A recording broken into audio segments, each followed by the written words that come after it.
le congrès des maires de France qui a donc pris fin hier, clôturé par un discours d'Emmanuel Macron, discours de plus d'1 heure. Alors qu'a dit le chef de l'État? Comment ont réagi les maires? On voit ça avec Samia Dechi. Il se peut qu'il y ait eu des malentendus au début. Une dose d'humour, des mots d'hommage, de remerciements. Hier, Emmanuel Macron s'est lancé dans une opération séduction face aux maires, avec qui tout avait si mal commencé. Vous avez, pour toutes celles et ceux qui m'ont croisé, à travers le grand débat et beaucoup d'autres, j'espère pu découvrir que j'aimais malgré tout beaucoup de ce qui est votre action. Et je ne suis d'ailleurs pas le seul président de la Ve République à ne pas avoir été maire. J'ai compris qu'on honorait beaucoup le général de Gaulle ces derniers temps, ce peut qu'il ait eu le même défaut. Mais après les bons mots, le ton change. Le président revient sur les désaccords du début et il assume tout. J'ai modestement tâché de faire ce que j'avais dit. La suppression de la taxe d'habitation a été compensée conformément aux engagements à l'euro près. Il n'y a pas de loyauté. Ou alors ce sont des mots. Si on ne dit pas ce qu'on va faire et qu'on n'essaie pas de faire ce qu'on a dit. Un recadrage en bonne et due forme, pas toujours bien vécu par les maires. Ça a plutôt commencé de manière cordiale. Le ton, je l'ai trouvé assez rude vis-à-vis des maires que nous sommes. Un peu donneur de leçons, voire même un peu beaucoup. Chacun restait sur ses positions. Nous, on pense qu'on a été dépecé un peu de nos prérogatives. Le président pense qu'il nous les a rendues. Tous les maires se plaignent sur le terrain tous les jours. Et quand on vient là, M. Macron, j'ai l'impression qu'il nous prend à l'envers. Et on se rend compte que finalement, il a le dernier mot et que tout ce qu'il fait, c'est parfait. L'opération séduction n'a pas pris. Jusqu'au bout, la relation d'Emmanuel Macron aux élus locaux restera compliquée. Emmanuel Macron qui a donc conclu hier ce congrès. Patrick Roger, il a réussi l'exercice, le chef de l'État, hier? Ah, moi j'ai trouvé, oui. Bon, pour résumer son discours, c'était ni promesse, ni annonce, ni confession, ni concession. Mais il a bon, j'ai l'impression qu'il a été un peu agacé, un peu piqué au vif par les discours qui avaient précédé. Un tout petit peu par celui d'André Léniel, légèrement, on va y revenir tout à l'heure. Notamment celui d'André Léniel, qui était présenté comme une résolution, qui était plus un réquisitoire. On va en parler, on va voir ça. Et bon, il n'a rien lâché sur le fond. En revanche, sur la forme, il a été assez caustique, assez pugnace. Et le discours, finalement, n'est pas si mal passé que ça. Bon, les réactions que vous avez recueillies sont bon, oui, que vous ont dit les maires à qui vous avez parlé, vous, à la fin du discours. D'abord, à la fin, il y a eu, pendant son discours, un sifflet. Un sifflet assez isolé. En revanche, des applaudissements assez nourris à la fin. Donc oui, je pense que l'exercice était réussi. Romain, exercice réussi pour vous aussi? Oui, sur la forme, c'était réussi, c'était clair. C'était un discours de campagne et de défense de son bilan.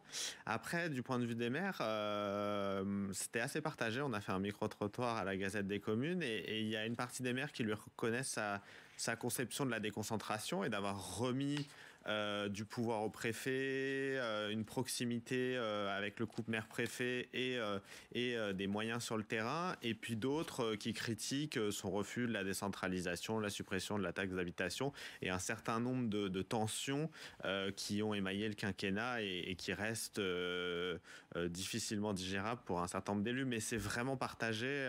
Et puis ça va dépendre aussi du type d'élu et de sa situation, parce que les communes sont très différentes et il y a des élus qui vont être beaucoup plus politiques et des maires beaucoup plus politiques que d'autres dans leur réaction. Et justement, on va voir ce qu'en pensent les maires ruraux de ce discours. On est avec Michel Fournier. Bonjour, merci beaucoup d'être avec nous ce matin, Michel Fournier. Vous êtes le maire de Voivre, c'est dans les Vosges, et vous présidez l'association des maires ruraux de France. Qu'est-ce que vous avez pensé, vous, de ce discours d'Emmanuel Macron hier? Oui, bonjour. Ce discours, il ne m'étonne pas. C'est le discours de quelqu'un qui défend le bilan, puisqu'on peut parler de bilan maintenant, hein, et donc il présente les choses qui ont été faites. Alors il y a plusieurs points sur lesquels j'aimerais revenir. La suppression de la taxe d'habitation, effectivement, aucun maire n'y était favorable. Ça, c'est clair. Par rapport à la déconnexion que ça peut avoir par rapport aux citoyens, et souvent que la compensation au fil des ans ne se fait plus. Mais il l'avait annoncé au départ. Donc, dans ce vote-là, il a raison. J'ai annoncé, j'ai fait. Moi, je peux vous dire quand même une chose, par rapport à tout ce que j'entends, par rapport aussi à l'habitude de travailler. Ça fait 30 ans que je suis maire. Donc, des présidents de la République, j'en ai vu quelques-uns. Et je peux vous dire une chose quand même, c'est que c'est le premier président qui a eu soin, par rapport à ce que nous représentons, c'est-à-dire les territoires ruraux, qui a eu soin de nous inviter tout au début de son mandat, et aucun auparavant ne l'avait fait de cette façon-là, que ce soit le président Hollande ou le président Sarkozy. Alors, c'est bien gentil de dire qu'il n'aime pas les territoires, etc. Ça n'empêche qu'il a pris la température des territoires tout au départ de son mandat. Il y a eu l'affaire des Gilets jaunes. Cette affaire des Gilets jaunes, on avait prévenu le Premier ministre Édouard Philippe que ça allait très mal se passer, parce que les Gilets, on les voyait déjà chez nous dans les territoires ruraux, on ne les voyait pas sur Paris. Eh bien, on ne nous a pas écoutés, mais on a su aussi dire, écoutez, la République est un peu en danger. Souvenons-nous, il y a 2 ans, les manifestations, plus personne ne contrôlait qui que ce soit. Ce sont la proposition de l'Association des maires ruraux de France avec les cahiers de doléances et de propositions qui ont permis le grand débat. Et ça, il en est reconnaissant. Donc, nous ne pouvons que dire, eh bien, il y a eu une approche quand même qui est quand même celle des territoires, même si, bien entendu, nous avons beaucoup de revendications, nous aussi, à faire pour être reconnus en tant que tels. Et vous allez nous dire lesquelles. Restez avec nous juste quelques instants, Michel Fournier, si vous voulez bien. On va faire réagir Patrick Roger et Romain Gaspard à ce que vous venez de dire. Oui, la réaction de Michel Fournier montre bien le décalage qu'il y a entre le tissu des maires et notamment des maires ruraux qui souvent ne sont pas affiliés à tel ou tel parti politique et les instances dirigeantes de l'AMF, les déclarations, les prises de position qu'a pu prendre l'AMF tout au long de ce quinquennat. Moi, je pense qu'il y a un réel décalage. Deuxièmement, en ce qui concerne les maires ruraux, vous aurez noté que Emmanuel Macron a rendu un hommage appuyé, notamment à Vannick Berberian, qui a joué un rôle considérable. Vous avez joué un rôle considérable pendant cette crise des Gilets jaunes. Vannick Berberian, on précise, c'est l'ancien président de l'association et qui est décédé il y a quelques mois. Voilà. Et puis, par ailleurs, c'est également sous ce quinquennat et à l'initiative de l'Association des maires ruraux que a été mise en œuvre l'agenda rural qui répond à toute une série de demandes justement des maires ruraux. Le discours de Michel Fournier montre que la stratégie d'Emmanuel Macron et du gouvernement, ça a été souvent de contourner l'AMF par les autres associations d'élus sur des politiques sectorielles, l'agenda rural, mais on peut penser au contrat de relance et de transition écologique avec les intercommunalités, on peut penser avec Ville-de-France à l'Agence nationale des territoires, enfin à chaque fois, avec chacune des associations d'élus un peu plus sectorielles du bloc local, le gouvernement a négocié, en particulier aussi Jacqueline Gourault, la ministre des collectivités, et a contourné l'Association des maires de France qui est dans une culture d'opposition depuis le début du quinquennat et qui va le rester vu l'élection. Même si elle s'en défend. Hein. Même si d'être un contre-pouvoir, l'Association des maires de France. Elle s'en défend, mais elle a un discours très offensif. On l'a vu avec la motion et le discours d'André Léniel qui était très offensif contre le président de la République. À la limite de la mauvaise foi même. J'irai pas jusque-là. Sur André Léniel, ça a été sa fête hier. André Léniel, Michel Fournier. Sur ce que viennent de dire Patrick Roger et Romain Gaspard, vous avez entendu hier, on imagine, les demandes évidemment des maires de France. Est-ce que vous sentez vraiment un décalage entre ce qu'il s'est dit porte de Versailles et vos demandes à vous ? Non, mais c'est très simple. On vient d'évoquer l'agenda rural. On aurait pu aussi évoquer la nomination d'un secrétariat d'État à la ruralité. C'est la première fois. Donc les maires ruraux ont une forme de reconnaissance par rapport à cela. Mais il est vrai qu'il y a une différence essentielle. C'est qu'il y a une association qui est généraliste, c'est l'AMF. Et cette association, malheureusement, elle fait, je trouve, un peu trop de politique. Parce que pour dire il faut qu'il y ait un représentant de droite, un représentant de gauche pour faire les équilibres, machin. Nous, c'est pas notre sujet. Nous, on dit, il nous faut être, quelles que soient les sensibilités politiques, uniquement au service de nos territoires, de notre ruralité qui en a besoin, qui a été trop souvent oubliée. Donc c'est ça notre leitmotiv. Oui, justement, Michel Fournier, puisque hier, vous parliez de ces cahiers de doléances, ils ont été évoqués par Emmanuel Macron hier, en disant que ça ne s'est pas toujours bien terminé dans l'histoire de France d'ailleurs. Quelles sont aujourd'hui les attentes des maires ruraux? Qu'est-ce qui n'a pas été satisfait? Qu'est-ce que vous demandez encore au chef de l'État? Bien, une chose très simple que ne défend pas malheureusement la structure généraliste qui s'appelle l'AMF. Pourquoi? Parce que il y a une discrimination forte entre les territoires ruraux et les territoires urbains au niveau de la dotation. La dotation forfaitaire, c'est très clair, ça, c'est très simple. C'est-à-dire qu'un habitant en ruralité, c'est-à-dire que moi, personnellement, je représente 1 euro quand un habitant urbain représente 2 euros. 1 pour 2. Ça, c'est inacceptable. Et ça fait 30 ans que ça dure. Et personne n'a défendu cette histoire-là. Et aujourd'hui, on est, nous, encore dans ce type de revendication. Une chose également très importante, et on y arrivera, c'est de décrire la notion d'espace. On ne compte que on dit combien vous pesez, combien d'habitants. On ne nous dit pas combien d'hectares, combien de surface à gérer. Et nous, les aménités rurales que nous représentons, eh bien, nous voulons les mettre en avant et nous voulons qu'elles soient récompensées. J'allais dire récompensées, c'est peut-être pas le mot, mais qu'on puisse démontrer que ces aménités, elles ont aussi droit à être reconnues en tant que telles. Donc la notion d'espace qui a été promise par le président Macron, pour l'instant n'est pas tenue, donc ça nous allons remettre le couvert, et puis également sur tout ce qui est discrimination au point de vue dotation. Ça, c'est des choses qui ne sont plus acceptables, quel que soit le résultat de l'élection présidentielle. Merci beaucoup. Merci Michel Fournier d'avoir été avec nous ce matin pour pour nous dire ce qu'ont pensé les maires ruraux de ce discours du chef de l'État. Merci beaucoup. Et puisque Michel Fournier parlait de la question des dotations des finances, c'était évidemment l'un des points durs de ce congrès, l'une des principales attentes des maires de France. Emmanuel Macron a répondu hier disant qu'il n'avait fait que tenir ses promesses et ne se privant pas au passage de tacler André Léniel. On l'écoute. Si on voulait faire le bilan, il suffirait d'écouter André Léniel.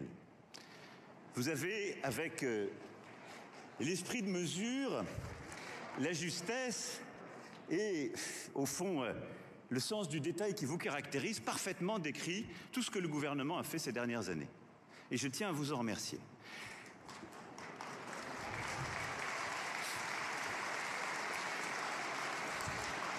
Merci, cher André Léniel, d'avoir, au fond, expliqué que j'ai modestement tâché de faire ce que j'avais dit. J'avais dit, en effet, prenant l'engagement devant vous, je m'en souviens, et j'étais alors candidat, il n'y aura pas de grande réforme institutionnelle parce que vous êtes épuisés de cela. Alors, il n'y en a pas eu.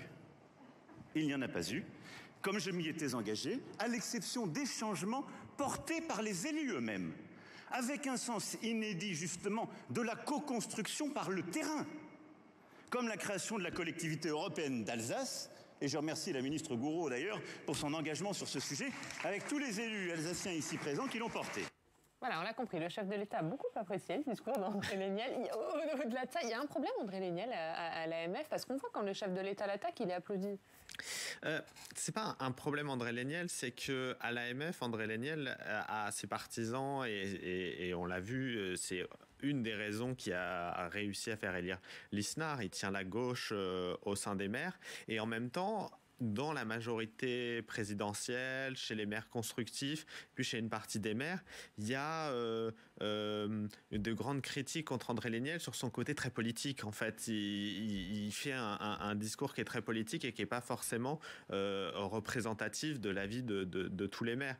Mais on l'a enterré de nombreuses fois et il est toujours là et il réussit. Il est toujours à la même place. Et il tient un certain nombre de postes et il va rester encore pendant le mandat.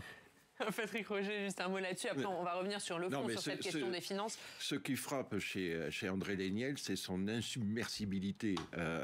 Depuis 1977 qu'il est maire d'Issoudun, moi, je trouve ça un petit peu dommage que le Parti socialiste, qui a eu un certain nombre, et qui revendique d'avoir eu une nouvelle vague d'élus aux dernières élections municipales, et laisse porter sa voix par quelqu'un qui n'est même plus un éléphant, mais un dinosaure dans le monde des élus locaux. Et ensuite, sa force, c'est de profiter de la faiblesse des présidents qui lui ont laissé la place.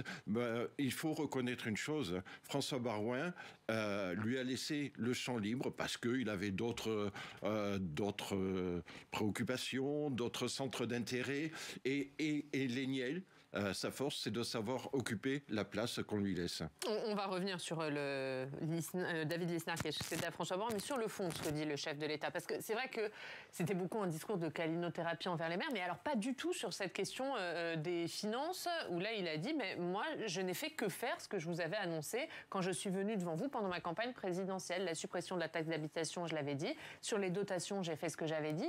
Est-ce qu'il a raison, finalement, le chef de l'État ? Il a raison, il en a même fait un peu plus après avec les gilets jaunes et un certain nombre d'événements et la crise sanitaire. Mais le chef de l'État, et c'est l'une des critiques de l'Association des maires de France, c'est qu'il n'a pas cette culture d'élu local, il n'a pas cette culture de décentralisation et de changement culturel comme le réclame l'Association des maires de France.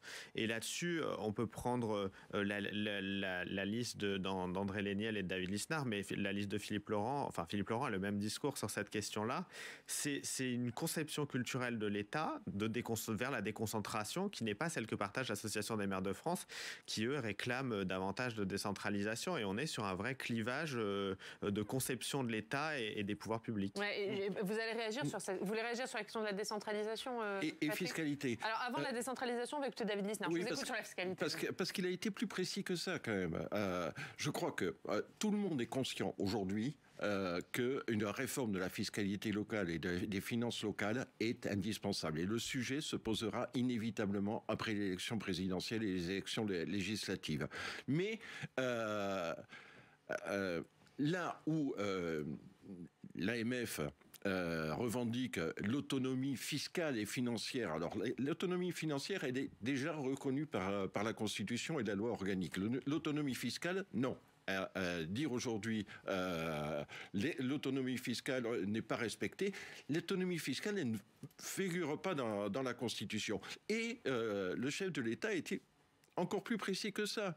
Il a mis en garde contre l'autonomie fiscale. L'autonomie fiscale, c'est aussi le risque de creuser les inégalités entre les territoires, parce qu'il y aura des territoires qui pourront facilement prélever l'impôt, parce qu'ils auront une assiette fiscale large, et d'autres territoires, et je pense notamment aux territoires ruraux dont parlait Michel Fournier tout à l'heure, qui auront beaucoup plus de difficultés. L'autonomie fiscale, c'est ce risque de creusement des inégalités. Et il a rappelé également l'exemple allemand, beaucoup plus décentralisé que nous ne le sommes. Mais pour autant, il n'y a pas d'autonomie fiscale en Allemagne. C'est une fiscalité nationale, des fractions, enfin des fragments, de fiscalité nationale qui sont affectés aux collectivités avec un vote pluriannuel du Bundesrat, c'est-à-dire la chambre spécialisée des territoires, pour attribuer cette fiscalité et ces dotations. Et sur ça, il a encore une fois été beaucoup plus précis en disant oui, qu'il était favorable à une fiscalité affectée au territoire, fléchée vers les territoires, avec un principe de pluriannualité et d'équité entre les territoires. C'est quelque chose, vous, Patrick Roger, qui suivez ces sujets depuis des années, qu'on entend depuis des années. Cette fiscalité fléchée vers les territoires, cette loi de finances spécifique pour les collectivités, pourtant ça ne voit toujours pas le jour. Oui, mais je crois que le débat se posera inévitablement après l'élection présidentielle. On va parler de la décentralisation. non, Romain ? C'est lié. C'est que l'un des blocages, et c'est aussi pour ça que l'AMF défend l'autonomie fiscale, c'est qu'à chaque fois qu'il y a eu des disparitions d'impôts locaux, il y a eu une parole non tenue, tout gouvernement confondu, aux maires et aux collectivités, des compensations qui petit à petit ont été rognées, ont diminué. Et donc, les élus, on peut parler aussi des dotations, ont perdu un certain nombre de moyens financiers et donc ont du mal à faire confiance à l'État et en particulier à Bercy. Ce qui fait que face à ça, ils sont sur une défense de la fiscalité locale, du pouvoir de taux qui n'est pas forcément la bonne réponse parce que ça va créer, comme c'est très inégalitaire ce que disait Patrick Roger, ça crée des systèmes de péréquation illisibles qu'on n'a pas réformés en plus depuis des années et à remettre à plat, ça va faire des gagnants et des perdants et personne ne veut être perdant, donc le système est obligé d'être mis à plat. Oui, on va parler de la décentralisation puisqu'effectivement c'est dans la suite logique de ce que vous nous dites, ça fait partie des demandes là aussi des maires, plus de décentralisation. On va écouter Je ne suis pas sûr que tous les maires, bien au contraire, qu'une majorité des maires réclament donc ça plus veut dire de que là, on va écouter ce que dit le nouveau président de l'Association des maires de France, David Lisnard. Lui, il dénonce une centralisation des décisions.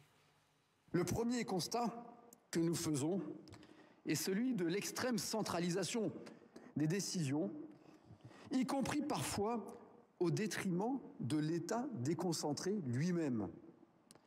Combien de préfets, je me suis laissé dire parfois même de ministres, ont découvert les décisions en même temps que nous? Ça ne fait pas partie pour vous des demandes de tous les maires, Patrick ? Ah, loin de là, loin de là. Je ne suis pas sûr aujourd'hui que le débat soit réellement, que la demande soit réellement de plus de décentralisation. Là aussi, il faut remettre les choses en place.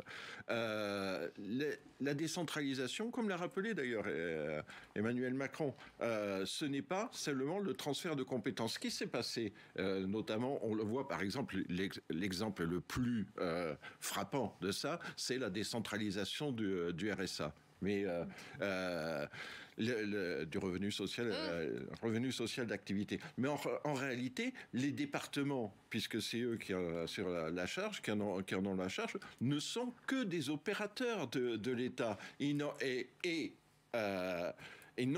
aucun moyen, d'autant plus que la compensation de l'État ne cesse de diminuer d'année en année. Et aujourd'hui, un bon nombre de départements, notamment les plus fragiles, ont le couteau sous la gorge. Et réclament même à présent la recentralisation du RSA. Donc la décentralisation, ça ne peut pas être seulement le transfert de compétences.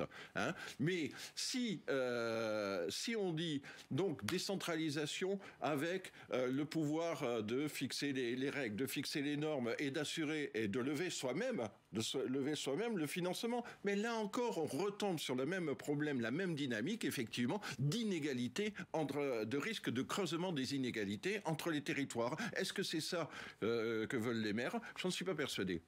C'est une opposition entre deux conceptions chez les maires. Il y a ceux qui défendent une décentralisation et des nouveaux pouvoirs. Je pense au logement, je pense à la transition écologique. Et le président a dit qu'il était favorable là-dessus, mais je pense aussi à la santé, dans différentes thématiques. Et puis, il y a ceux qui demandent plus de présence de l'État au niveau de leur territoire. Et là, c'est la déconcentration, avec un préfet encore plus fort qu'il l'est aujourd'hui. Et surtout, moins d'appels à projets, moins de bureaucratie. C'est aussi une des critiques de David Lisnard là-dessus, c'est moins de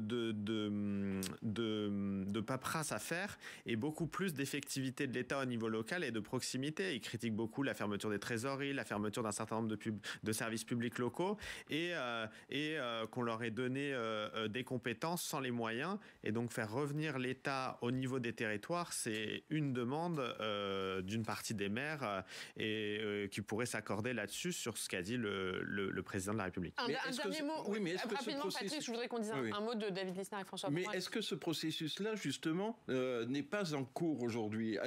On a vu à travers la crise sanitaire se renforcer effectivement ce couple maire-préfet.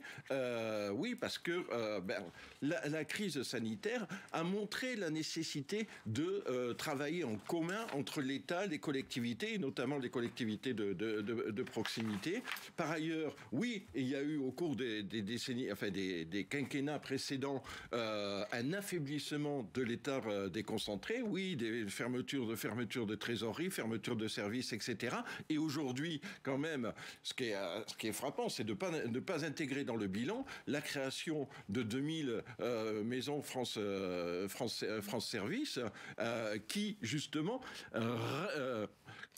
inverse le mouvement qui avait été enclenché lors des précédents quinquennats. Un mot rapidement quand même, hein. Il nous reste une minute sur aussi l'événement de ce congrès, c'est le changement à la tête de la présidence. Ça faisait 7 ans que François Baroin était président de l'association, c'est David Lisnard qui a pris sa place. On a vu d'ailleurs François Baroin ovationné hier par les maires de France.